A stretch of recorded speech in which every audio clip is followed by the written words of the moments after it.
Es muy doloroso el caso de Venezuela, sinceramente.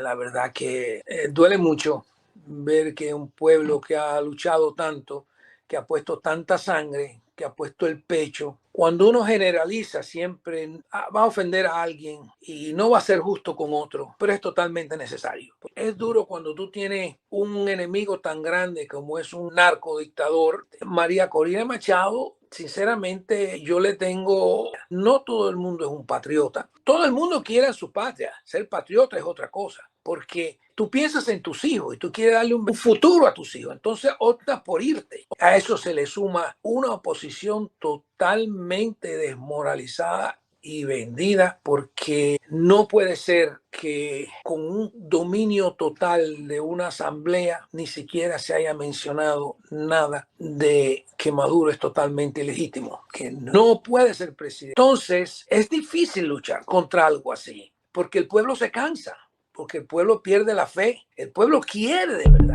Hola amigos, bienvenidos a esta nueva emisión de Sin Filtros. Hoy vamos a conversar sobre la inmigración como arma de guerra. Hemos estado tocando este tema en múltiples oportunidades con los expertos de este canal y hoy vamos a dar un paso adelante en ese análisis para que se entienda cómo es el proceso, cómo se ha jugado con este instrumento para influenciar y generar muy probablemente caos en algunas de las naciones que reciben la inmigración infiltrada como arma de guerra. No quiere decir esto que toda la inmigración sea una instrumentalización de los regímenes autoritarios. Estamos hablando de la estrategia y de la técnica que usan esos regímenes para desestabilizar la región, los países a donde estas personas, que por lo general son agentes de caos, convierten, entran, pasan y logran los beneficios para también destruir el sistema. Porque si muchos han pensado que no hay guerra en estos momentos o que los países enemigos, por ejemplo, de los Estados Unidos, están tranquilos viendo el horizonte y observando el sol, eso no es así. Están trabajando 24 horas para destruir el modelo que ellos antagonizan, el modelo de democracia, de Estado de Derecho, de institucionalidad, para imponer, modelar la conducta, la mente colectiva y también esas instituciones que han caracterizado a Occidente para darle paso a los modelos autoritarios donde probablemente un solo partido, como por ejemplo el caso de China o de Cuba, y muchos otros modelos que hay de autoritarismo que se quiere vender como el mejor modelo del mundo, auspiciado con aparatos de propaganda extraordinarios. Aquí vamos a discutir el tema y antes de darle la bienvenida a nuestro invitado, quiero saludar a toda la gente que hasta ahora se une a nuestras diversas plataformas. Un saludo muy especial a todos nuestros amigos de España. Muchísimas gracias por estar con nosotros. Igualmente a los que se unen al superchat de nuestra red de Sin Filtros y Sin Censura, tanto en Rumble como en YouTube. Bienvenidos todos. Un gran abrazo a los maravillosos moderadores que nos están acompañando en esta edición del día de hoy. Igualmente le extendemos nuestros saludos a todos aquellos que están en estos momentos incorporándose a nuestro space de X, a Facebook y por supuesto a todos los que nos siguen en las redes sociales, en Instagram, y un saludo a los que nos escuchan pero no nos ven a través de nuestros podcasts. Bienvenidos todos y un saludo y agradecimiento a todos los miembros de nuestra cuenta de patreon.com/Venezuela Política Realidades Sin Filtros. Si ustedes todavía no se han suscrito a nuestro canal de YouTube, por favor háganlo o pasen por nuestra cuenta de patreon.com/Venezuela Política Realidades Sin Filtros. Tenemos un invitado muy especial que ha pasado de ser una persona que aplica la ley a un extraordinario analista con una experiencia muy rica, pero además de eso es escritor de libros y esos libros se han convertido en bestseller. Bienvenido, Luis Saenzi, mil gracias por estar con nosotros en Sin Filtros. Gracias, Meido. Es un honor para mí estar en este programa. Algo, la verdad, que es difícil de expresar la gratitud que siento por lo que has mencionado y muy contento de estar aquí contigo. Para nosotros es un placer, Luis. Tocando el tema que habíamos fijado para esta entrevista, porque el asunto aquí es el proceso de desinformación, que también es un arma de guerra, y el proceso de infiltración a través de grupos de agentes que utilizan los grupos grupos humanos, la inmigración, para entrar y desestabilizar naciones. Cuba lo ha hecho en múltiples oportunidades. Cuba utilizó los grupos humanos para interferir, intervenir, influenciar y en ello pues tratar de desestabilizar, que creo que es el objetivo máximo de los enemigos de Occidente. Si nosotros vemos en los casos en Alemania, en Francia, en cualquier otro lugar, estamos observando las mismas características, así que quisiera que empezáramos por este punto, que sé que lo abordas extraordinariamente bien. Y te repito, mil gracias por estar con nosotros. Adelante. El placer es mío. Sí, es una realidad que la inmigración tiene dos puntos. El punto que han mencionado es muy válido y es muy obvio, a pesar de que muchos rehúsan aceptarlo. Es el punto de ataque para destabilizar un sistema, mandándole una gran cantidad de ciudadanos, los cuales no tienen ningún poder económico. Y lo hacen así porque cuando esos ciudadanos llegan aquí, pues el gobierno le da todo tipo de ayuda. Eso merma en realidad el dinero que se le puede dar a los ciudadanos que son nacidos en este país, creando un gran descontento. Ya de por sí, al crear este descontento, están eroyendo la paz dentro del país. Y te voy a poner un ejemplo simple. Cuando yo salí del ejército, yo pagué por mi propio college fund, que yo puse de mi dinero, yo ponía $1 y el gobierno daba 2 por cada uno. Cuando que salí, voy a Miami-Dade Community College y pregunto dónde está Financial Aid. Yo no sabía cómo funcionaba. Me mandan a la oficina de Financial Aid y delante de mí habían 2 personas, un cubano y un haitiano. El cubano llegó y le dieron todo, le dieron de todo, todo aprobado, full scholarship. Y el haitiano también. El cubano había llegado en una balsa y el haitiano también. Esto lo estoy diciendo como punto de referencia.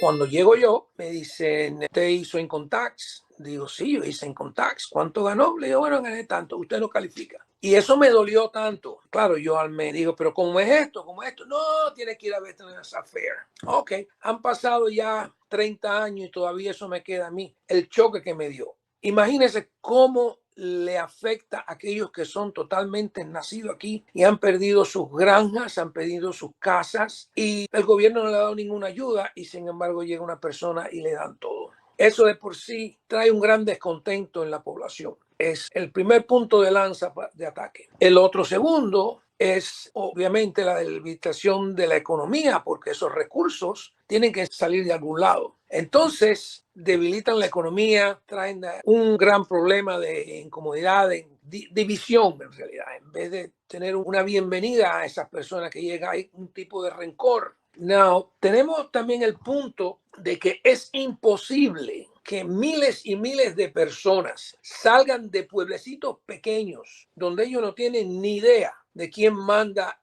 en otros países y decir, soy un asilado político. Eso no existe, eso es mentira. Que miles y miles de personas puedan atravesar países, miles y miles de millas, sin alguien que los dirija, sin que haya una logística. Cuenta. Entonces, ahí vemos que ahí hay una mano oculta que tiene un objetivo: aprovecharse de esa gente que está pasando trabajo para mandarlo para acá, para crear un problema, de todo tipo de problemas. Existe otro punto que la gente se dice, sí, es un arma de desestabilización, pero también es un arma que utilizan esos sistemas para su supervivencia. Y te voy a explicar por qué lo utilizan como supervivencia. Me recuerdo cuando yo era niño, que vivía en Cuba, era prohibido casi recibir cartas del extranjero. No se permitían hacer llamadas al extranjero. Todo era malo lo del extranjero. Sin embargo, cuando se cae la Unión Soviética, que no existe aquel apoyo económico, hay que buscar de alguna manera esa entrada. Pues bien, vamos a recibir a aquellos que se habían ido para que traigan el dinero. Vamos a provocar un éxodo, porque ese éxodo en un tiempo nos va a traer la economía que no podemos crear nosotros, o más bien que no queremos crear nosotros. Porque recuérdense una cosa, que los gobiernos comunistas necesitan el hambre y la miseria para sostenerse en el poder. Entonces, no es que ellos no pueden crear, ellos no lo quieren crear, ni nunca van a permitir que eso se crea. Entonces también es un modo de supervivencia y es un modo de ataque. Claro, eso ha traído cosas colaterales como se ha metido la mafia en el transporte de los indocumentados, que es criminal lo que hacen. Cuando usted ve que tiran a un niño por arriba de una cerca de no sé cuántos pies y no importa cómo caiga, si va a ser deshabilitado para el resto de su vida. Cuando se manda a un niño y se tira a un desierto con solamente un número de teléfono en el bolsillo, pudiendo ese niño morir de deshidratación en el sol, eso se ve que es una organización criminal. Y también es criminal que no se le ponga cargos a esos padres que manden esos niños así de esa manera. Entonces, sinceramente, está fuera de control y en eso no es solamente, yo diría, la administración demócrata, ahí también los republicanos han tenido su gran problema en no apretar. Entonces es un punto político de los cuales se quieren aprovechar ambos, pero ¿quién sufre? El pueblo, de verdad. El pueblo, cuando a una persona como hace poco que hubo el huracán en Florida que devastó la parte norte, que se le da $750 a los damnificados y es todo lo que se le da. Personas que han contribuido y nacido en este país, mientras una persona que llega se le aloja en un hotel de lujo y se le paga todo. Eso está fuerte. Eso crea de verdad un descontento, una división. Y eso es lo que quieren los enemigos, desestabilizar el país de una manera y aprovechar esto para enriquecer sus arcas y de esa manera ellos no tienen que preocuparse por qué alimentar el pueblo si viven de las remesas y es un tráfico humano, en realidad, eso es lo que es. Ahora bien, Luis, y cuando uno interpreta esto, recordemos casos del siglo pasado, cuando Fidel Castro utilizó estos mecanismos para infiltrar. El régimen de Ortega también, el régimen de Nicolás Maduro también lo ha hecho y muchos otros que tienen esa tendencia de carácter autoritario y que son antioccidentales y que no están de acuerdo en que los mecanismos que se utilizan para que el occidente sea occidente, pues sigan. Ellos quieren romper la estructura e imponer un modelo diferente. Desde tu punto de vista y conociendo bien el caso cubano y el caso venezolano también, ¿cómo puede enfrentarse esto? ¿Están en estos momentos las instituciones de los Estados Unidos y de Occidente, digamos Europa, en capacidad para enfrentar este tipo de acciones que se vienen acometiendo desde hace tantas décadas, pero que ahora la vemos ya en una efervescencia? Hay muchos que dicen que Estados Unidos no cayó por ataques externos, balísticos, armamentísticos, sino porque se produjo internamente una especie de implosión que fue ayudada justamente por este tipo de agentes de caos. Adelante. Es cierto, por ejemplo, el gobierno cubano ha utilizado lo que es la inmigración como válvula de escape para mantenerse en el poder. Ahora lo utiliza por lo económico y antes lo utilizaba por lo político. Cada vez que había una fuerte presión, habría como hizo Camarioca en los 60, como hizo los Balseros en los 90. Entonces, ese gran problema de la Embajada de Perú en los 80. Entonces, cuando 130,000 personas emigran en un momento a otro, pues esa presión que había disminuye. Entonces, pero dentro de eso, ellos vaciaron sus cárceles, sus hospitales mentales y mandan los espías, como es lógico, porque date cuenta de algo, son tantos los que llegan que es casi imposible mantener un control de quién llega. Cuando tú tienes tantas personas que te llegan una detrás de otro y tienes un régimen que no te ayuda en clasificar a esas personas, porque si tú pides, hay personas que han necesitado una partida de nacimiento para un documento y simplemente el gobierno cubano se ríe en eso es problema tuyo. Ahí tienes, no puedes verificarlo. Son tantos que no tienes ni el tiempo, ni el personal, ni la ayuda.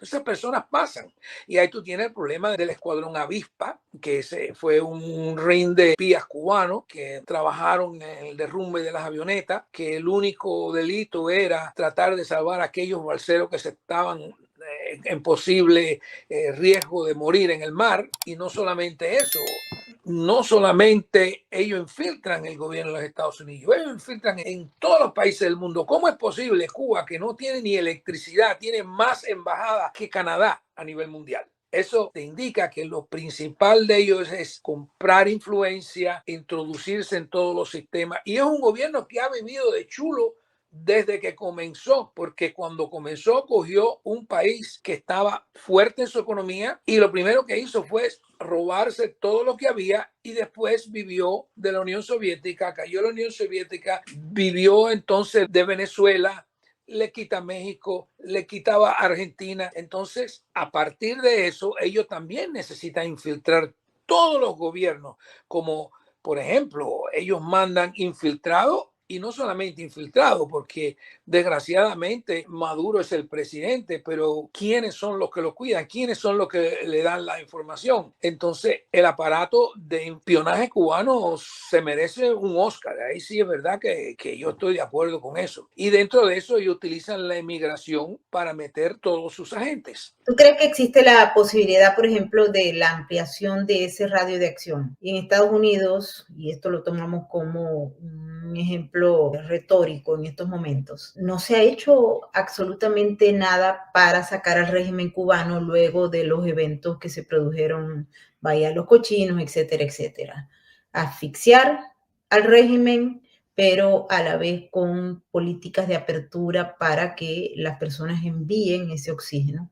También por mucho tiempo se ha permitido que empresas cubanas trabajen a través de terceros, que significa el envío tercerizado de fondos. Así de sencillo. Es decir, es como un aparataje que no tuvo ningún tipo de sesgo de puerta para poderlo cerrar, sino que se dejó allí. Y mientras tanto, el pueblo cubano encerrado en una isla sin ningún tipo de opciones para cambiar internamente y una enorme inmigración que, como bien dice, pues actúa por re o por fa para beneficiar al régimen. Conociendo las instituciones de los Estados Unidos, ¿ves que existe alguna posibilidad de que pueda haber un cambio o vamos a seguir así y Cuba seguirá así forever? Es una pregunta bastante difícil, yo diría. Yo tenía una opinión hace muchos años diferente. Ahora me encuentro con una polémica. Hace años, cuando Cuba era la única, yo decía que en realidad era aquel sistema comunista 90 millas y por qué no lo eliminan. Yo lo miraba de esta manera, yo personalmente. Mientras Cuba se mantenía exportando revoluciones, los otros países tenían que acercarse a Estados Unidos para ayuda militar, para ayuda logística. Entonces, es como el cuento de la garrapata en el oído. El día que te la sacaste, se acabó. Ahora ¿quién te va a mantener? Pero ahora que se mantiene todavía es como cuando tú tienes algo en una probeta, en un experimento y de momento sale y se expande a aquel germen, entonces que es difícil de controlar. Y creo que esto es lo que ha pasado aquí, porque ambas administraciones han tenido oportunidades, pero no han tenido el deseo de terminar.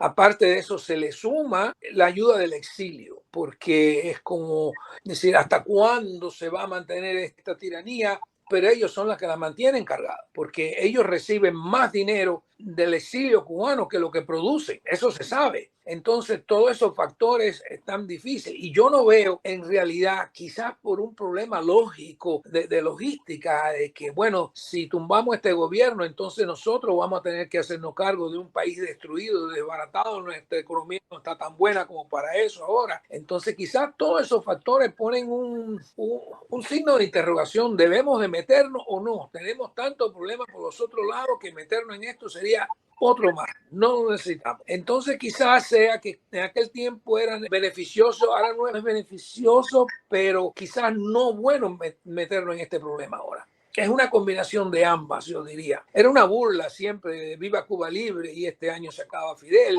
y nada, no pasaba nada. Y a eso se le suma la complejidad de todos los países latinoamericanos que en realidad indirectamente han adorado esa tiranía. Desgraciadamente, es verdad que en la mayoría de los países latinoamericanos, lo que es el pueblo, le encantan los dictadores, porque es uno detrás de otro. Se sale de la derecha para entrar en la izquierda, pero no hay manera que sobreviva una democracia. Entonces, Es bastante difícil esa pregunta, pero esa es mi manera de verla. Y tomando en cuenta el caso de Venezuela, por ejemplo, ¿qué opinión tienes de lo que allí está ocurriendo? El grueso de los venezolanos quiere que Maduro se vaya, pero hay algunas actuaciones, algunos países, algunos aliados que no permiten, o al menos no han permitido hasta ahora que eso ocurra. ¿Cómo es tu visión sobre Venezuela y qué crees que es lo que puede ocurrir tomando en cuenta que conoces muy bien el caso cubano? Es muy doloroso el caso de Venezuela, sinceramente. La verdad que duele mucho ver que un pueblo que ha luchado tanto, que ha puesto tanta sangre, que ha puesto el pecho, cuando uno generaliza siempre va a ofender a alguien y no va a ser justo con otro, pero es totalmente necesario, porque si quieres resolver la situación, tú tienes que generalizar para poder atacar. Y la verdad que es duro cuando tú tienes un enemigo tan grande como es un narcodictador, tú tienes un gobierno que es un desgobierno porque está hecho a base de narcotraficantes, militares comprometidos de una manera o de otra, quizás por droga, quizás por otras cosas, otros que les conviene por el dinero que están cogiendo. A eso se le suma una oposición totalmente desmoralizada y vendida, porque no puede ser que con un dominio total de una asamblea ni siquiera se haya mencionado nada de que Maduro es totalmente ilegítimo, que no puede ser presidente por problema de tan simple como que es colombiano, que no se hizo nada, absolutamente nada. Se habló de un referendo que fue un juego para tomar tiempo, que fue una negociación con el enemigo totalmente. Y a eso le pasó el primero, después vino Alú, después vino Guaidó, que sinceramente es sumamente terrible la actitud de ese señor. Entonces, es difícil luchar contra algo así, porque el pueblo se cansa, porque el pueblo pierde la fe, el pueblo quiere de verdad, pero es un golpe uno detrás de otro. Entonces, hay que ser realista, la vida es una sola y uno tiene familia. No todo el mundo es un patriota. Todo el mundo quiere a su patria. Ser patriota es otra cosa, porque tú piensas en tus hijos y tú quieres darle un futuro a tus hijos. Entonces optas por irte, optas por mandar tus hijos. Cuando ya tú ves que han pasado tantos años, si eras joven, ya pasó tu juventud. Si eres niño, nunca viste nada. Entonces tú no quieres eso y optas por irte. María Corina Machado, sinceramente, yo le tengo una gran admiración en el trabajo que ella ha hecho, porque hay que estar adentro. Es muy fácil hablar desde afuera, pero hay que estar adentro. A mí me han dicho también cuando yo he hablado así de Guaidó, no, pero no es lo mismo hablar de afuera, hablar de adentro. Pero una cosa, si tú quieres ponerte en esa posición, entonces no te acobardes, ¿te das cuenta? Si no te gusta el calor, sal de la cocina entonces. Pero tú no puedes estar en las dos, a menos que tú tengas un interés. Sí, yo creo que ella ha hecho lo posible. Se habla de que ella ha hecho asociaciones con personas algo dudosas y te das cuenta, combatir un sistema aliándose a otros que son más o menos iguales a ella. Pero yo lo miro de este contexto. Cuando tú estás en una guerra como esa, tú necesitas el aliado que sea y ya después veremos. Ahí sí yo no la culpo en ese sentido. Que la gente va a tratar de aprovecharse, siempre se van a aprovechar. Que van a morir gente, bueno, todo parto trae sangre y dolor, ¿te das cuenta? ¿Qué será de Venezuela? Es difícil en el sentido de que cuando tú ves que todos los países latinoamericanos se rasgan las vestiduras cuando un gobierno de izquierda le hacen algo como Zelaya, que aquello era increíble, que no podía ser, que mira esto, mira lo otro, cuando Evo Morales, cuando el de Ecuador, qué manera de gritar. Sin embargo, aquí tan descarado, tan descaradamente se roban las elecciones y no ha pasado nada, absolutamente nada. Entonces hay una complicidad muy grande, es muy vergonzoso. Bueno, sí, Milei habló muy fuerte, pero hay una cosa también, para tú tomar una acción, tiene que alguien pedirlo y hasta ahora no lo pide nadie. No lo pide nadie, absolutamente nadie. Guaidó no pidió ayuda de nada. Tenía un ejército, como quien dice, en Colombia y miró, mandó a la esposa a los Estados Unidos en vez de venir él y hablar. Es muy duro, es una burla al pueblo, yo diría. Entonces, Tengo esperanza en María Corina porque es lo único que veo, sinceramente. Pero, ¿qué puede hacer ella si incluso no es ni nominada en nada? Y la persona que es el actual presidente no se sabe ni dónde está. Es bastante difícil la situación. Mira, prefiero ser pesimista para decir me equivoqué, qué bueno que me equivoqué, que estar diciendo ahora sí, como están los cubanos diciendo que en este año se acaba. Fidel, ¿te das cuenta? Sí, se acabó, tuvo que morirse, pero estamos en la misma. Desgraciadamente, estos gobiernos, lo único que le importa a ellos es mantenerse en el poder. Tan simple como eso, sea como sea, está demostrado, es más que demostrado por la historia, pero la verdad que el humano no quiere aprender de la historia. Y esa es la realidad. Es muy difícil esa pregunta y muy bochornosa. Me da mucha pena, sinceramente, porque tú sabes bien que yo tengo bastante lazos con el pueblo venezolano. Me recuerdo cuando fui a Venezuela, Chávez estaba todavía en el apogeo que la gente creía en él. Y yo decirle a personas que creían, ustedes no quieren aprender de los demás. No, esto no pasa aquí. Ok, eso mismo dijeron los cubanos. Y bueno, y como es lógico, siempre dicen, no, eso no va a pasar, eso no va a pasar, hasta que... Y por eso es que pasan las cosas, porque no acabamos de aprender. No acabamos de aprender. Sí, yo recuerdo cuando los cubanos nos decían y viajábamos a Miami, porque los venezolanos teníamos la posibilidad de viajar a Miami a comprar. Y nos decían, miren que este hombre es un dictador, el hijo de Fidel, que van a caer. Todo el mundo decía, no, Venezuela no, esos fueron los cubanos. En este caso pasa por muchos otros. Luis, no me quiero ir de esta entrevista sin que nos hables de esa gran transformación. Para los que no conocen a Luis Aenzi, él es un escritor, ha tenido unos éxitos extraordinarios a tales extremos que uno de sus libros ha sido ya prácticamente montado en la lista del New York Times.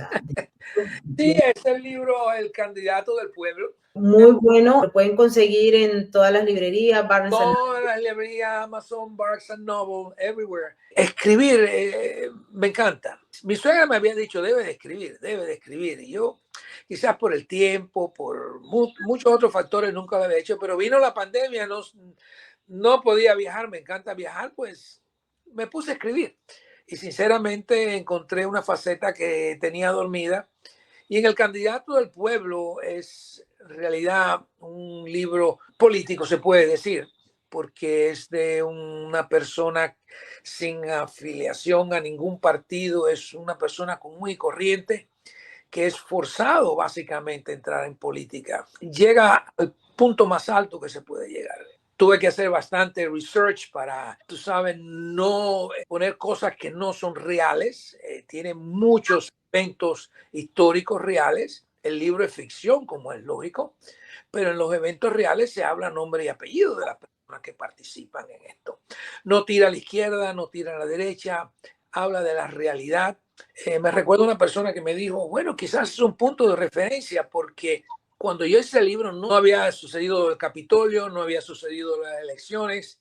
Se dice mucho que para estar en política hay que tener dinero. Y es verdad, cualquier comercial, cualquier cosa cuesta dinero. Pero en este libro se demuestra cómo una persona sin dinero llegó a lo más alto, incluso donde sus adversarios más potentes con todo el dinero no pudieron alcanzarlo. No digo el final que pasó. Está en spoiler. Pero le digo por qué, porque sucede algo muy que dice, no, eso es ficción. Sí, es ficción, pero en realidad sucedió lo mismo en estas pasadas elecciones. La persona que recaudó $1 billón, más de $1 billón, pierde con uno que recaudó 300 y pico y le sobró dinero. Entonces sí es posible dentro de esa ficción que algo así pase.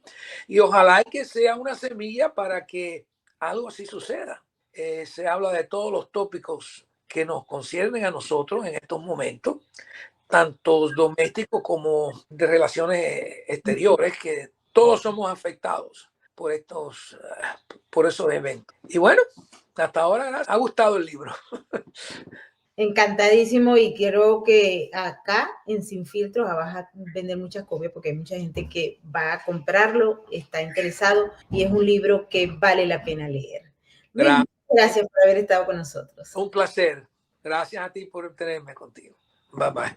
Y además de ese libro tiene otros, ¿no? Porque Luis ha estado muy creativo y a raíz de la pandemia también nació Sin Filtros y Sin Censura. Inicialmente historias de cuarentena y luego Sin Filtros y Sin Censura. Pero Luis tiene otros libros. Tiene Little Ricky, está The Saint of the Hill, y ese que es El Candidato del Pueblo. Yo les voy a recomendar la versión que tienen para Kindle, se los recomiendo. Quiero agradecerle todos los mensajes que nos están llegando a esta hora. Mil gracias a nuestros maravillosos moderadores por todo el trabajo, por leerlos, siempre leemos. Los invitamos también a que participen a través de sus opiniones en el área de comentarios de este video abajo. También les pedimos que si les gusta nuestro contenido, le den un like, suscríbanse a nuestro canal, compartan nuestros contenidos con amigos, familiares, etcétera, y hagan sugerencias. También les pedimos que si lo desean pueden entrar a nuestra cuenta de patreon.com/Venezuela Políticas Realidades Sin Filtros. Pasen a ser miembros de nuestro canal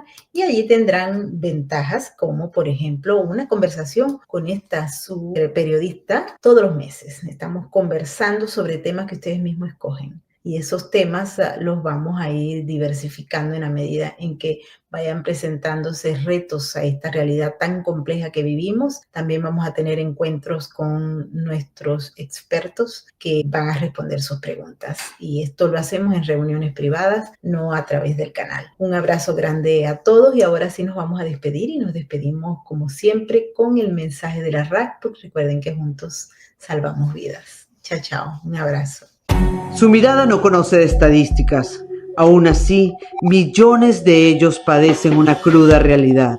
Su lealtad es inquebrantable, aunque no haya nadie con quien compartirla. La diferencia la haces tú. Adopta, esteriliza, colabora. Red de Apoyo Canino.